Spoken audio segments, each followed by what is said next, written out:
morning, guys, and hello. Good afternoon. Good to see everybody. It is the start of the week, and we are in October. And what better way to kick off the spooky season and one of Purple's favorite months than to talk about horror? So, got a little bit of Friday the 13th news for you, got a little bit of Halloween news for you. But before we start, let me say hi. So, who have we got? We have got Chris Persia and Mark the Infinitely Tired. The Bash Brothers are here. Hello, gentlemen. We have got Dave G Sound. Good morning. We have got Arwen Avalon. Hello, honey. Good to see you. We've got Keely Chow. Roll Tide Keely. Rab Marshall. Good afternoon. Good to see you. Larry. Hello, love. Wendology. Hello, honey. Good to see you. Good afternoon to Firefly. Good to see you. Let's see who else has joined. We've got Snorter Poopers. Good to see you. And Script Doctor. Big fans of the purple skirt I can see there, guys. Zeropium, good morning. Good to see you. That was a great show you and Loki had earlier. Psycho Dwarf 9. Hello, honey. Good to see you. We have got the Newport TARDIS. Hello. Good afternoon. Let's see who else has joined. Let me scroll up. You guys are busy today.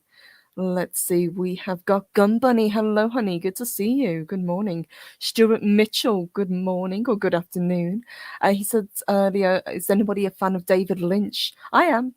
Really like The Elephant Man and Eraserhead, of course. Great films. Let's see who else. Script Doctor, good to see you. Hello. Let's see if I've missed anybody. My apologies. I hope not. We've got Shane Nolan and the Darren Zone. Hello, guys. Good to see you. Always a pleasure. And Perez, good morning. Good to see you as well. So, guys, the first one I'm going to bring up today is going to be about, whoops, there it is, Halloween. So, we've had a little bit of back and forth with Halloween. We've had some hit and miss films, and they recently obviously have tried to completely reboot.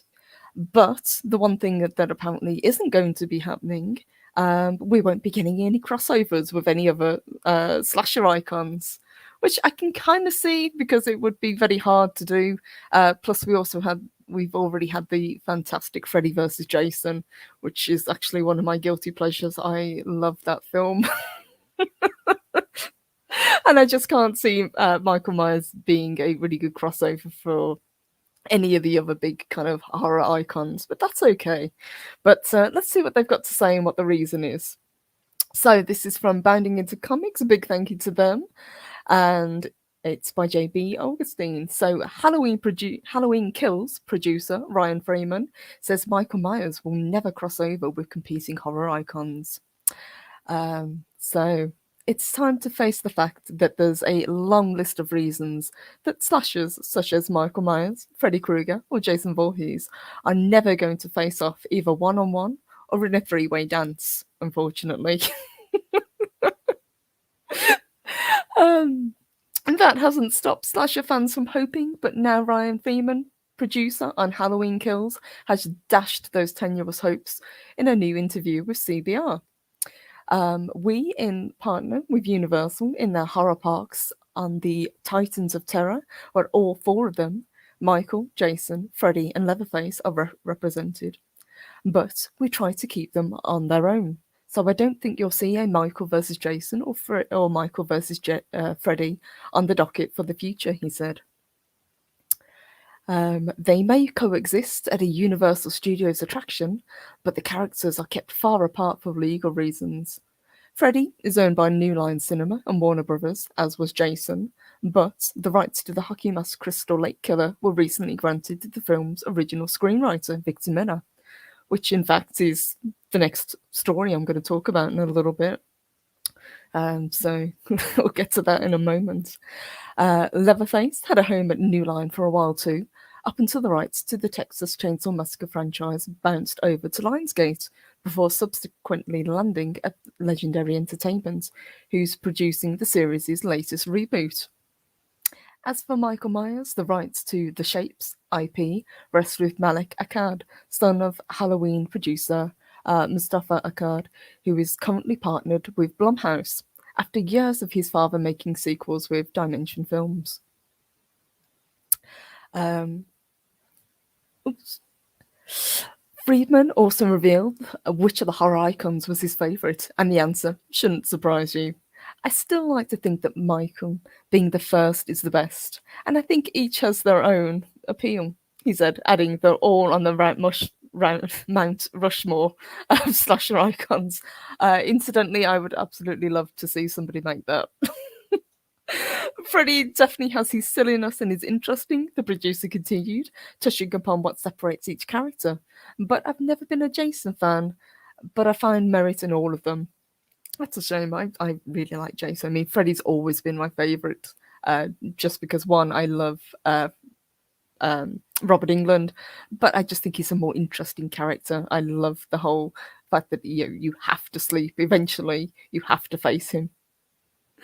I thought that was a really clever way that Wes Craven did it.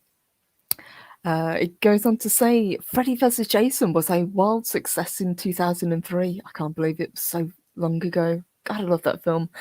After having spent years in production hell, though it failed to conjure up a sequel for the big screen, incorporating Ash from The Evil Dead, largely due to director Sam Raimi saying no, that he had been there, done that.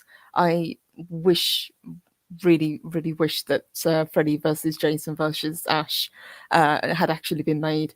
You can find the scripts online, actually, and it's worth reading. And as it says here, Freddy versus Jason versus Ash luckily did pan out as a comic series, which I also own, eventually giving hungry gorehounds their crossover fix across multiple issues. And it's worth reading. It is a really good short comic. I think there's 6 issues, if I remember correctly. Let's see what else they have to say. Michael Myers has appeared in his share of comics too, but he'll always be best remembered for his cinematic outings, the next of which, Halloween Kills, finally comes our way in theatres and on Peacock Premium on the 15th of October. I'm kind of looking forward to it. I liked the previous film. I thought it was okay. Do we need to keep rebooting franchises? That's an argument for another day, but I thought it was pretty good, to be honest. I thought it was okay. So it says, are you relieved Michael never scrapped with Jason or Freddy, or would you have liked to have seen that bloody showdown? Tell us your thoughts below. What do you think, guys? Would you have liked to have seen them go up against each other? I think I would have. Hello to Solar Sauce, and he said, Freddy vs. Jason was fun to watch and led to the Versus films for a bit, indeed. And he also says, didn't one of the Freddy vs. Jason have Pinhead appearing? Yes, that was supposed to be right at the end. Pinhead was supposed to have had a cameo, and I believe he says something along the lines of what appears to be the issue, gentlemen, if I remember correctly.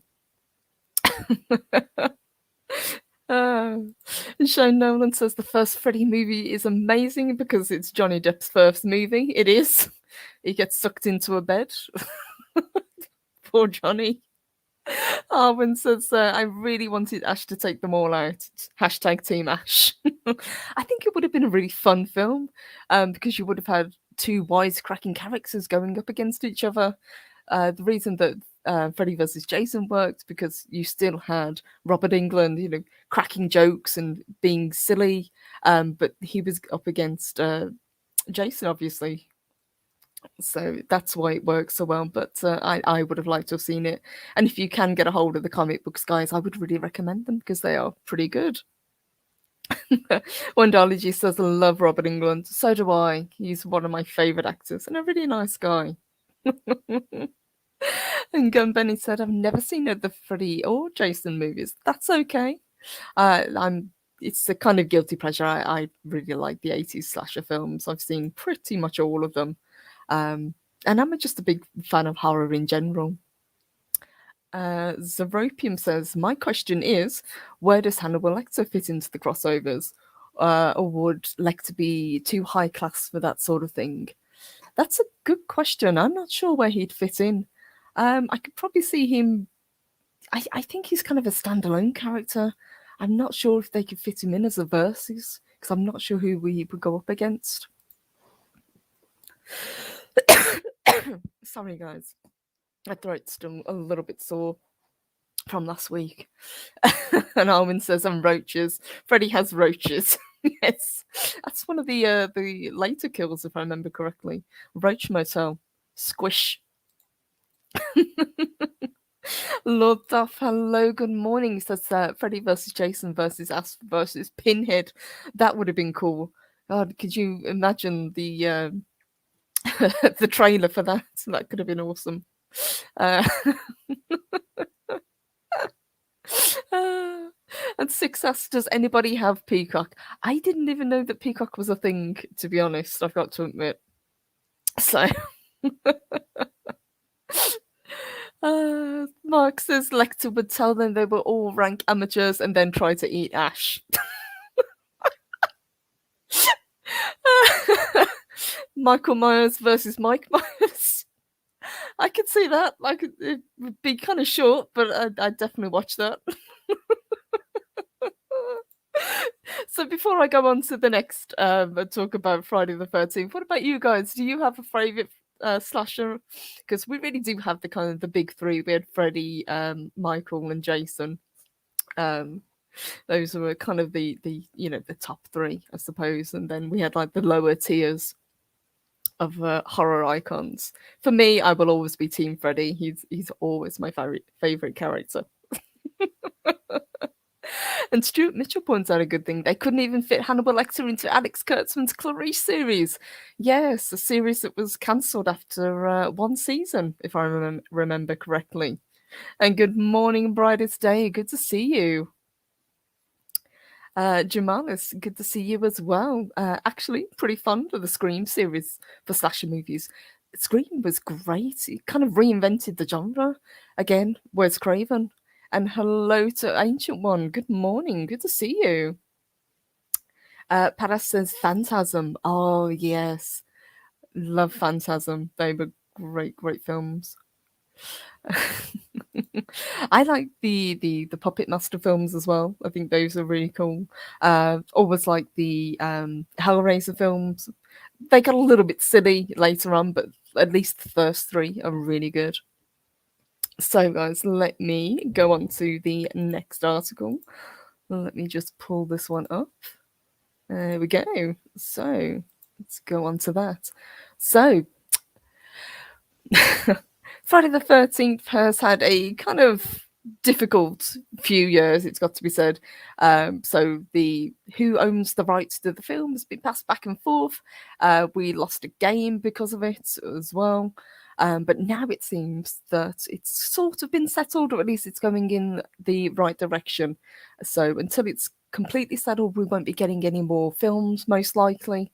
But this is at least kind of positive news. So this is from Bloody Disgusting.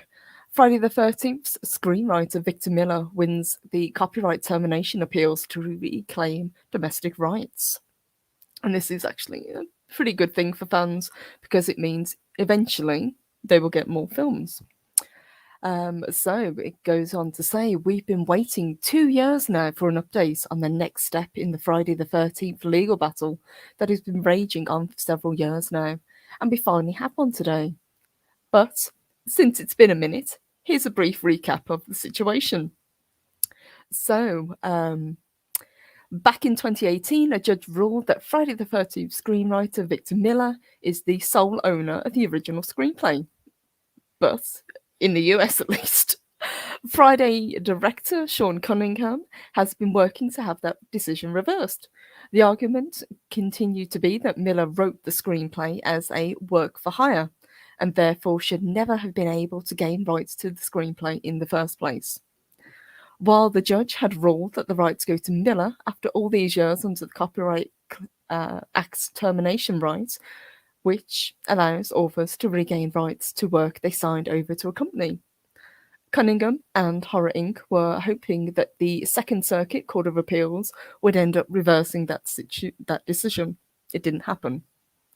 So the Second Circuit was tasked with deciding if Miller will keep the rights to Friday's screenplay, as decided in 2018, or if they'll revert back to Cunningham and Horror Inc. It then goes on to say, mind you, there will be a whole lot to be worked through before Jason can can return to the screen no matter what the decision. But this is one massive legal hurdle that needed to be resolved. So, with two parties vying for ownership of the IP, it had to be decided who is actually the owner. So is it the original writer of the screenplay, or is it the person who is currently in charge of making the Friday the 13th films? And obviously, it's now reverted back to Victor Miller. Let's continue. The Hollywood Reporter, Enrique Gardner, who has been a constant source of information on this whole mess over the years, provided a update, informing us that Victor Miller has now won the copyright termination appeal. In other words, the Second Circuit Court of Appeals has affirmed the District Court's previous order, rejecting the argument and concluding that Miller was an independent contractor when he wrote the screenplay and is therefore entitled to authorship rights. The summary judgment has been awarded, therefore, to Victor Miller. As Enrique explains, barring any reversal before a fuller panel at the Second Circuit or Supreme Court, Victor Miller will reclaim the domestic rights to the franchise. That is a big win for his attorney, and that is a big win for Miller himself. Let's see if there's anything else they say. So this is a huge next step in the process, but certainly doesn't mean that Miller is now free to take the franchise and do whatever he wants with it. For now, until various deals are worked out behind the scenes, which will likely still take a long time. For starters, owning the original screenplay doesn't mean that you own the character of adult Jason Voorhees as we know him. Miller's ownership of the work only covers domestic rights. The franchise will remain dormant, but he is hoping we're almost at the point where Jason will return once more. So, of all of them, the one that's been back most recently, obviously, is Michael Myers. You know, we've had Halloween films. We did have the kind of reboot, but it failed, of A Nightmare on Elm Street, and the one that has kind of really lagged behind is Friday the 13th. We had a hell of a lot of them come out, but obviously with the rights in contention, this is where it's fallen down. So fingers crossed, eventually we will get more films. And hello to Snowdub. He says the next movie in the franchise will be the 13th movie, so they need to do it right. Hashtag bring back Kane Hodder. Yes, Kane Hodder was such a good Jason. Let's see what else you guys are saying. Hello to Darius. Good to see you. Let's have a look. See, we've had more people come in. Ren Zero, hey there. Copyright stuff is so much more streamlined now. I think it was a bit more a mess in the 80s. It is, yeah, and the fact that he was supposedly signed on as a writer for hire, so he was never supposed to have the rights in the first place. He was just paid to write the story and then just moved on. He probably at the time didn't think that it was going to be such a successful franchise, which is why he's contested the rights. Soul Assassin says property rights are confusing. They are when you've got multiple people vying for it. And things like this, you know, IPs, they are popular. You know, people do love these films. And you know, the one thing that they do seem to do a lot of is reboots. So if they can get this right, I think people would definitely get behind a reboot of Friday the 13th, but it has to be done right. Reboots, remakes can be very hit and miss. As I've said, we've had multiple, well, pretty much all of the big franchises have been rebooted. We've got Child's Play coming, which we had the film, which was actually okay. It wasn't brilliant, but it wasn't terrible. But we've also got the series coming, which actually looks much, much better. And Brad Dourif is back as the voice of Chucky, which I'm really excited for. Ancient One says, gosh, imagine what would happen if Marvel ended up losing the rights to Spider-Man, Avengers, and other characters, since this also relates to the topic that you bring up. Yes, exactly. So that's one of the big issues, who actually owns the rights to these characters, and that's why it gets so complicated, behind the scenes, and there's so much vying for people trying to get the rights. Let's see. Let me scroll down. Uh, Ancient One says in Deep Purple, it has to be done right, otherwise it's going to flop at the box office. And good morning to TZ Canadian. Good to see you. Mark the Infinitely Tired says modern horror just isn't that great. It doesn't have any surprise anymore. Well, funnily enough, the next thing that I'm going to be talking about covers a lot of modern horror, but we'll get to that momentarily. But I agree. I love the horror from the 80s. I love horror from the 70s. I even go back to the Universal monsters. I love those sort of films. But I just really enjoy horror as a genre. Uh, let me remove that. There we go. So Arwen says, gore for gore's sake is just ew. Give me a good story to go with it. Absolutely. Renzura says, jump scares, the modern horror's one trick. Indeed. Which is one of the reasons I'm not a massive fan of things like, I don't like the kind of shaky cam films that we had a lot of in the late 90s. I wasn't a big fan of those. And good morning, Golgo. It says, I'm learning to stop fearing and love horror. $1 it says, love classic horror. Absolutely. I'm right there with you, $1. So let me grab this next one that I wanted to go over. Because this one I was actually kind of skeptical about because I don't agree with this list.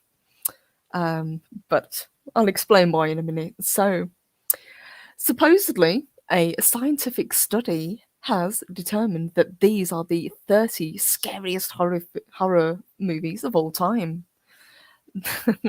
See, that title alone has me skeptical because one, horror is very subjective. What one person finds frightening, the other person can find just downright boring. But let's see what they have to say, and we'll see if we agree or disagree on this one. Let me just grab a drink. So, for the second year in a row, the Science of Scare project from Broadband Choices, never heard of them, has set out to scientifically prove which horror movie is truly the scariest of all time. With Scott Derrickson's Sinister awarded the winner of the challenge last year. Sinister, however, has been dethroned this year with the Science of Scare, in quotations, team finding a new world champion. The new King of Fright Night, you ask? Shudder and director Rob Savage's Screen Life horror movie host, which was released and filmed during the pandemic last year. The team details our scientific study tracked the heart rates throughout some of the world's most iconic horror films to study the science of scary and find out the undisputed scariest horror film of all time. We invited 250 victims. Now that's a really small sample. If they'd said 2,000, I could probably get behind that, but 250, that's really not a great sample. To watch 40 of the scariest horror movies, including new entries to the genre from the past 18 months, selected from Reddit recommendations, which came from r/horror, and our critics' best of list. Our shortlist of movies was based on the top 30 films that charted our 2020 Science of Scare project, along with new entries and other movies that may have slipped through the net.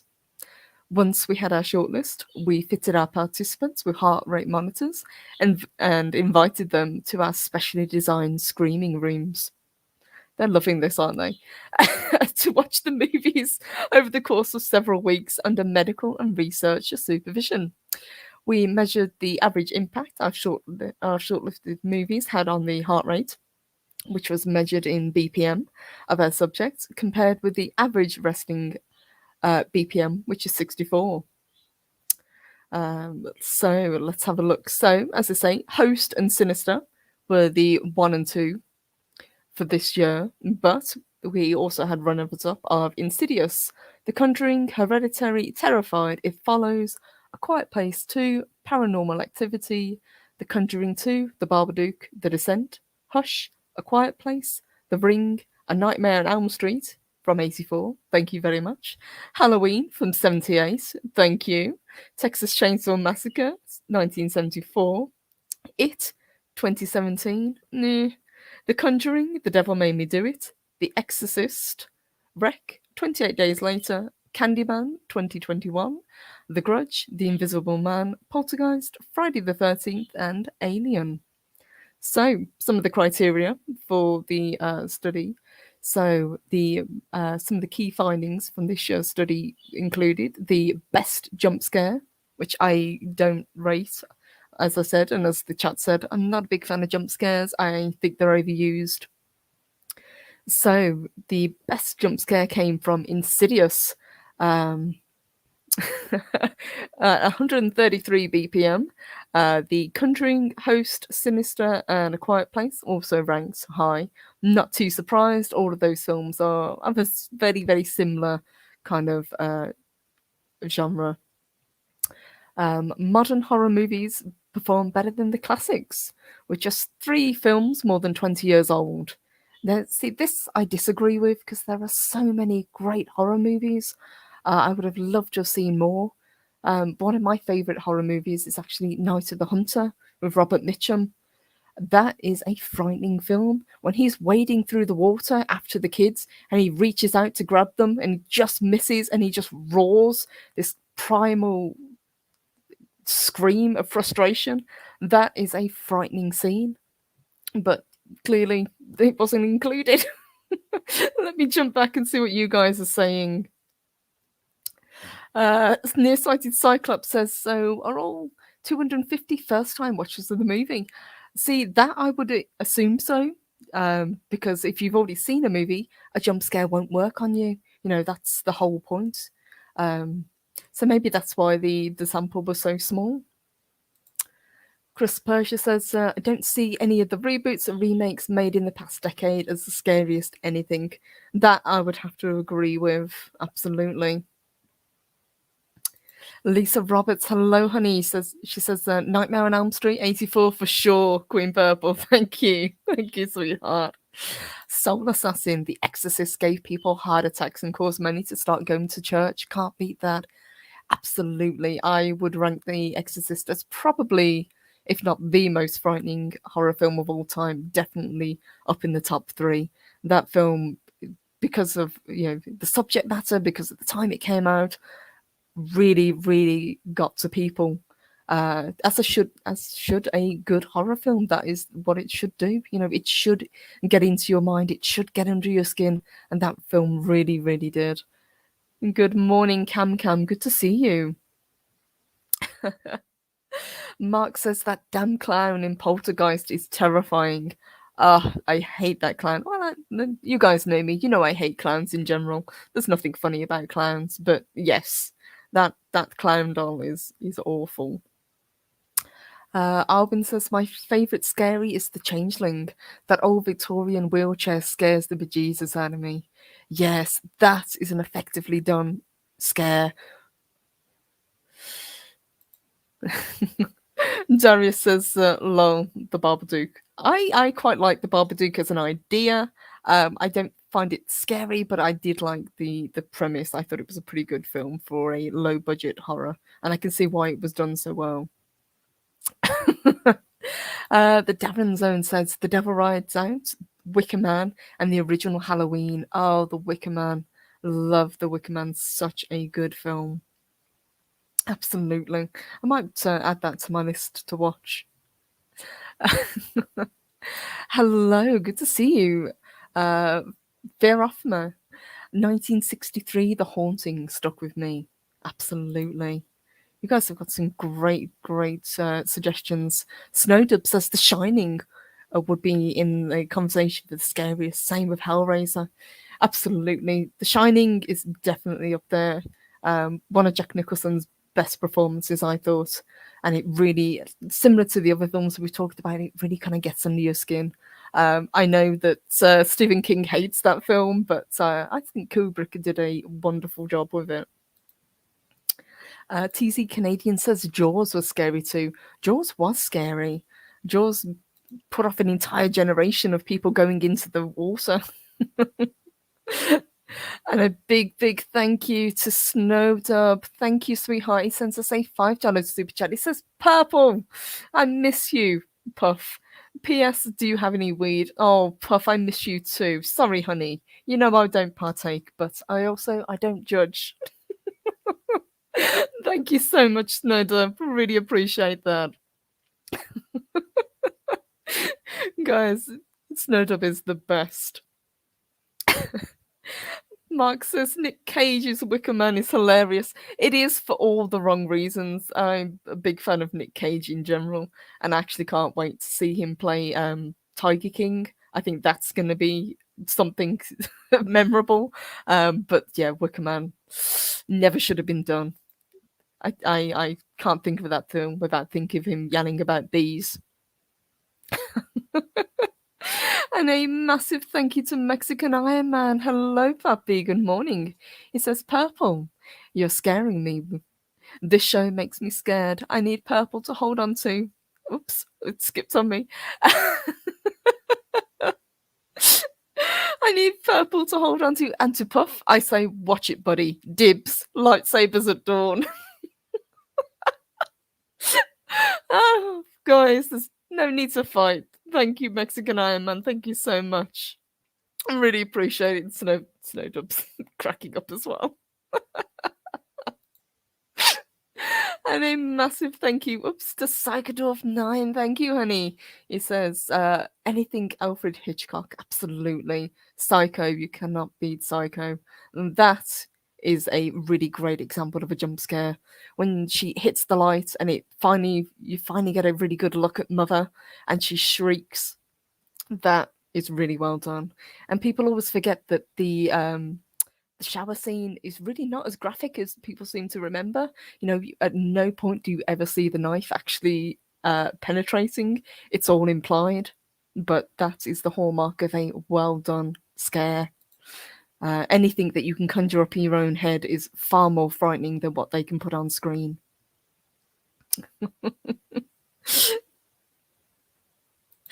But Fear of Me says, I always associate purple with the colour from outer space. Also, a terrible Nicolas Cage movie. I actually saw that movie recently. I didn't think it was the worst thing I've ever seen, but I'm a big fan of Lovecraft, so I'll take what I can get. Oops, it skips on me. Sorry, Chris Persia. Let's see what Snorter Pooper says. Mexican Eye Man, you should dress up as a Mexican wrestler. Clown. Purple loves clowns. And Chris says, actually, I love the original Omen. The score really drives it home as a horror. It really does. And that's another thing that's, really kind of pushes and raises a good horror. Music has to be used really well. Cam says, Psycho, great classic jump scare. Agreed, Cam. Absolutely. So let me jump back and let's see what they were saying. The Exorcist has officially fallen from the top 20. Now that's a travesty. The Exorcist should never fall from the top 5, let alone the top 20.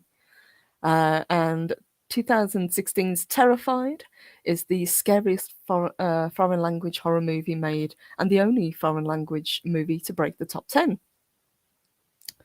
So this was their breakdown. So we got for the most scientifically scary movies, we had The Host. And now I think they're going about this the wrong way. This isn't about, raising people's blood pressure or, giving them a momentary scare. The whole point of horror movies and horror genre in general is, does it stick with you? What do you take away from it? Does it cause you to think? Does it cause you to have nightmares?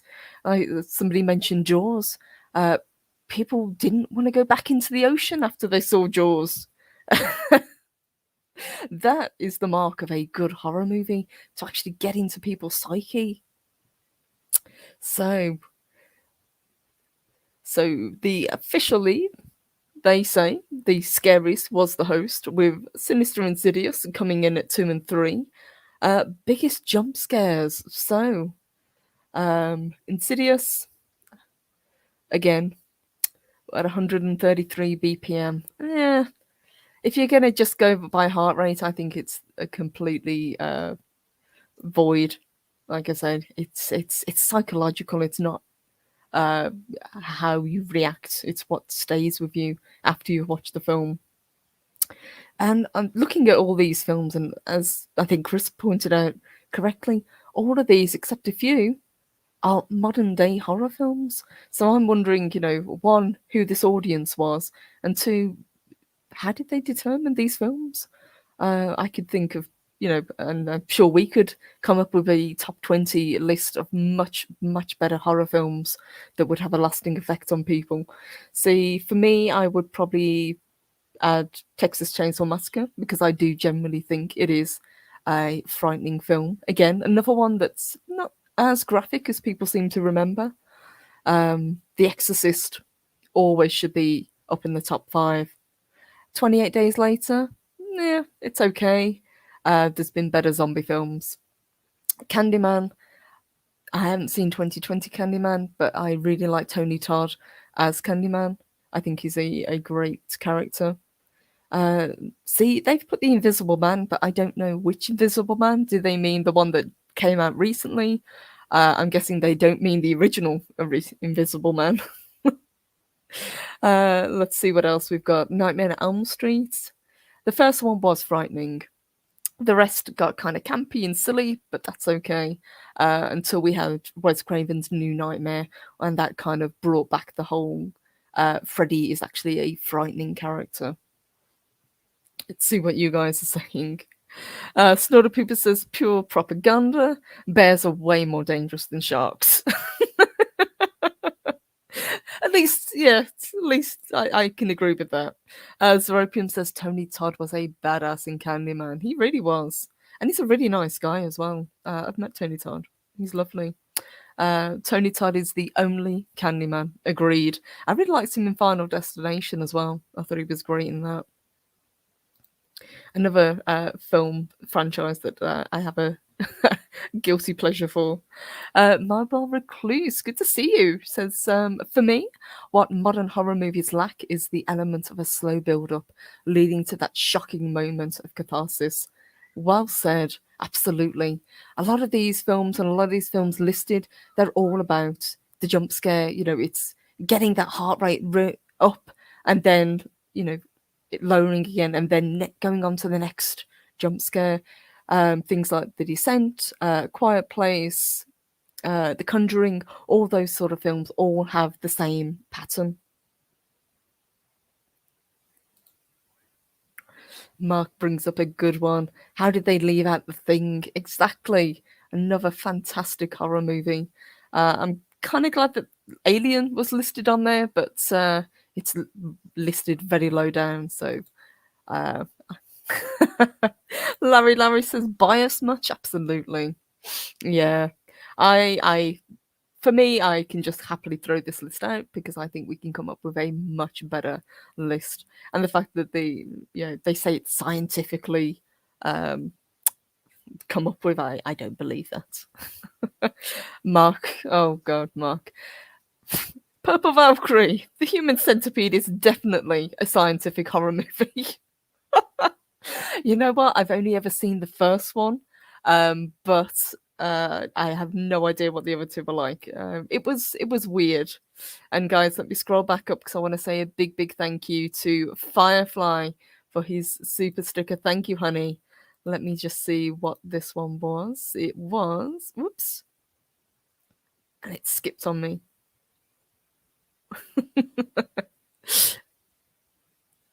It was a thumbs up. Thank you, honey. Thank you very much. Much appreciated.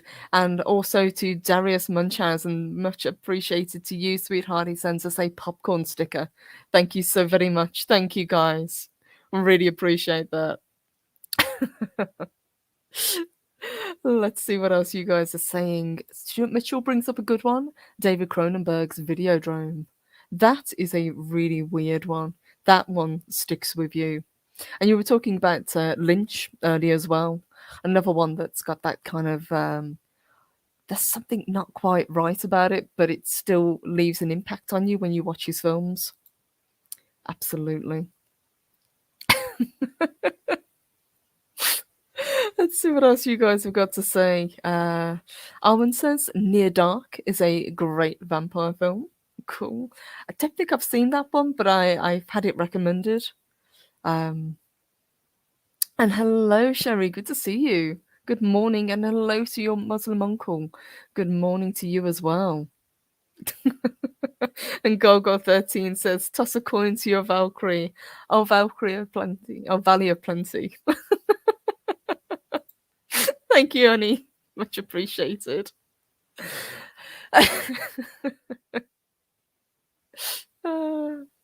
Ancient One says, when Beavis and Butthead are able to broadcast their minds within a 60-foot radius, it becomes a horror show unto itself. Indeed.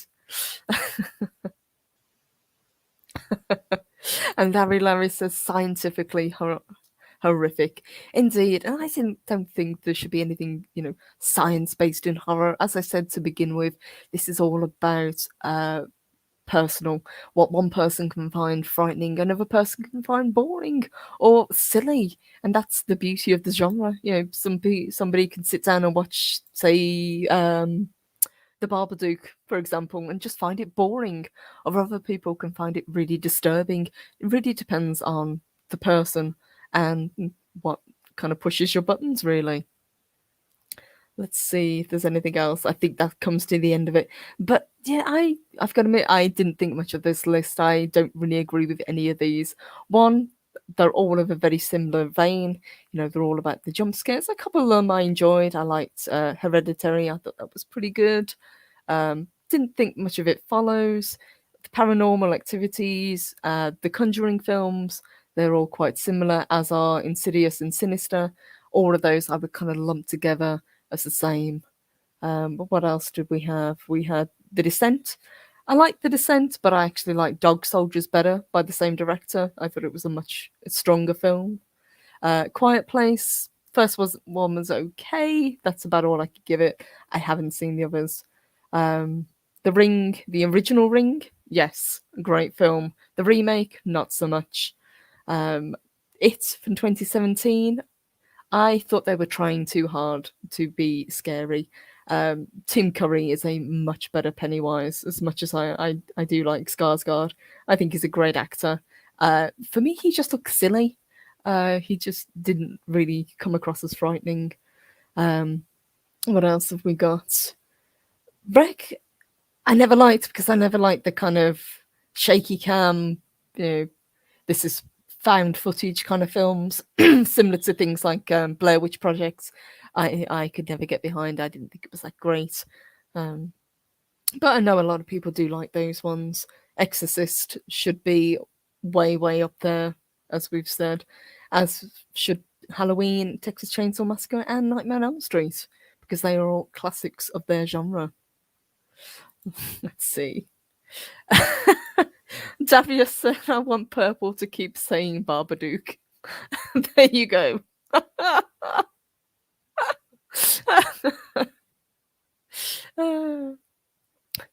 Arwen says, Near Dark has Hicks, Bishop, and Vasquez. Makes my little pink heart sing.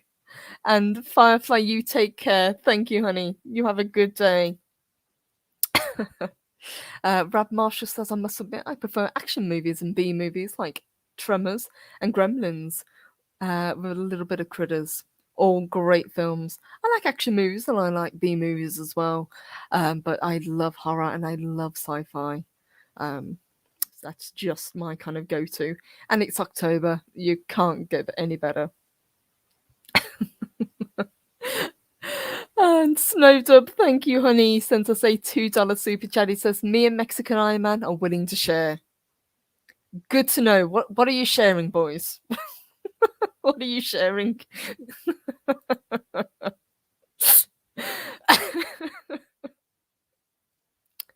Oh my gosh. So, guys, let me get rid of this. Let me take that list down. What would be your top 5 horror For me, it would probably be Exorcist because I absolutely adore it. I would add Night of the Hunter, a great film.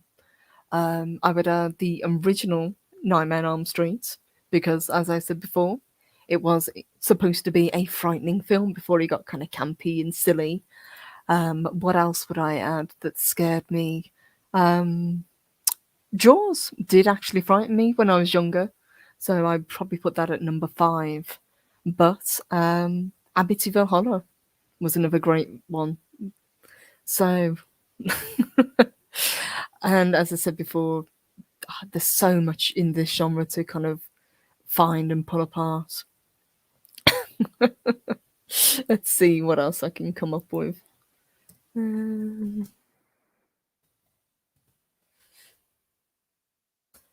So great horror movies.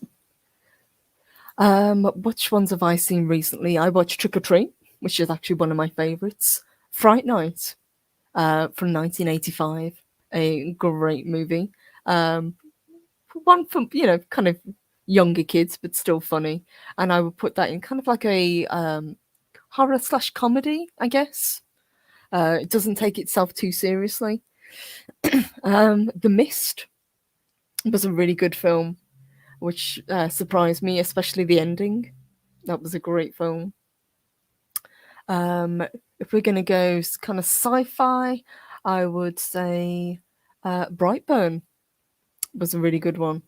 Even though that's kind of superhero film, also I would kind of put it in the horror genre as well. If we're going to go really far back, Nosferatu, the original black and white. So I think that was from 1922. Really great film. It still holds up and he still looks great. The Count. Going towards Christmas, I would say Krampus is one of my favourites. I think that's a great film. Again, by the same director that did Trick or Treat, if I remember correctly. Army of Darkness, again, another great horror slash comedy. Um, who doesn't like Bruce Campbell? Devil's Backbone. I'm a big fan of Guillermo del Toro, so that's one of his films. Along with what was it? Crimson. I can't remember. Crimson Mist. I don't think it was Crimson Mist, but you know the one that I mean. Anyway, I thought that was a pretty good film. And actually, Terrifier was a pretty good film. Again, I didn't like it because it has a clown in it, but it was pretty effective for what it was for a more modern day horror film. And Wrong Turn was actually a pretty good film as well. I think that was 2021 though. That's a newer slasher film. I know that a lot of people like things like the Jigsaw franchise. So those are pretty popular. The Witch, I would recommend if you want one that's kind of trippy. And The Lighthouse was actually a really good film as well. And that's got that's a black and white film from 2019, but that's a weird one. So those are some of my recommendations. Let's see what else you guys have got to say. Soul Assassin says the paranormal activity films got a bit overrated after a while. All the scares became predictable. I'd agree with that. The first one, again, it was something different. I can see why it was so popular, but once they kind of hit on a formula, they run with it. TZ Canadian says Backcountry, a Canadian movie with the outback, was a scary bear movie. That one I might have to check out. I watched one recently about I think it was called The Boar, which was set in the Australian outback, which was actually a lot better than I expected it to be because they made a really good use of a practical effect of this big animatronic boar. They didn't use it too much. You only saw glimpses of it right up until the end. So that worked pretty well. Let's see what else you guys have got to say. Mexican Iron Man said the Conjuring 3 sucked. I would have to agree with that one, absolutely. Let's have a look. Let's see what else you guys have. But that would probably be mine. And one that I saw recently that was really highly rated that people liked, but once I watched it, I didn't think much of, was The Dead Don't Die. Um, Too self aware, they were trying too hard to be funny. I didn't think it was that great.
Sorry, guys, it cut out on me. So I think the best thing I can do is just gonna end it here. A massive, massive thank you to everybody who joined today. Huge thank you to everybody who sent super chats and super stickers. You guys are the best.